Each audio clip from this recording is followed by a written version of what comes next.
Jair Bolsonaro, do PSL, recebeu a visita de ministro do Tribunal Superior do Trabalho e disse que advertiu o filho sobre a fala contra o STF. Ele lembrou que o advogado de Lula já falou em fechar o tribunal. Jair Bolsonaro passou o dia na casa dele na Barra da Tijuca, na zona oeste do Rio. Pela manhã, recebeu a visita do ministro e ex-presidente do Tribunal Superior do Trabalho, Ives Gandra Martins Filho. O jurista comandou o TST durante a reforma trabalhista e apoiou a mudança na legislação. Na saída, ele não falou com a imprensa. Em entrevista ao SBT, o presidenciável também comentou sobre a fala de Eduardo Bolsonaro contra o STF. O candidato afirmou ter advertido o filho. Disse ainda que pegou pesado com ele ao dizer ontem que quem fala em fechar o Supremo deve ir ao psiquiatra.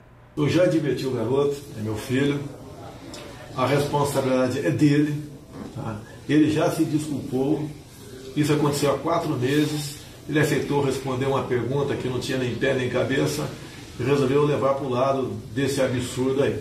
Bolsonaro disse respeitar os demais poderes. Nós temos todo o respeito e consideração com os demais poderes, e o judiciário, obviamente, é importante. Eu até fui pesado, meu garoto, né? Quem fala isso tem que buscar um psiquiatra. E ele já assumiu a responsabilidade, repito, se desculpou. E no que depender de nós, obviamente, né? Essa é uma página virada na história. Bolsonaro lembrou que o deputado federal Vadir Damus, do PT, também já falou em fechar o STF. A fala do deputado petista, ex-presidente da OAB do Rio de Janeiro e um dos advogados de Lula foi em abril. Na eleição deste ano, Damus não conseguiu ser reeleito. Nós temos que redesenhar o Poder Judiciário e o papel do Supremo Tribunal Federal. Tem que fechar o Supremo Tribunal Federal.